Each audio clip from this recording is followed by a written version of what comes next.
Saturday morning பசங்க பிரேக்ஃபாஸ்ட்டுக்கு தோசை இட்லி எல்லாம் வேண்டாம், டிஃப்ரெண்ட்டாக ஏதாச்சும் செஞ்சு கொடுங்கன்னு கேட்டிருந்தாங்க.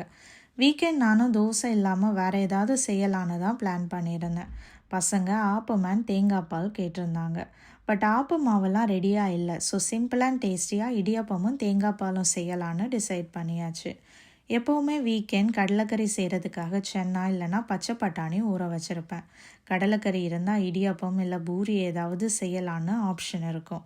நேற்று நைட்டு எதுவுமே ஊற வைக்கலை. ஸோ ஸ்ட்ரைட்டாக இடியாப்பம் அண்ட் தேங்காய் பால்னு சூஸ் பண்ணியாச்சு. தேங்காய் ஃப்ரோசன் தேங்காய் தான் எடுத்திருந்தேன். தண்ணிலாம் ரொம்ப ஆட் பண்ணாமல் திக்காக இருக்கட்டும்னு கொஞ்சம் திக்காகவே தேங்காய் பால் ரெடி பண்ணியிருந்தேன். 2 ஸ்பூன் சுகர் அண்ட் கொஞ்சம் ஏலக்காய் பவுடர் சேர்த்துருந்தேன். ஸ்வீட்னஸ் ரொம்ப இருக்காது, பட் மைல்டாக இருக்கிற மாதிரி ரெடி பண்ணியிருந்தேன்.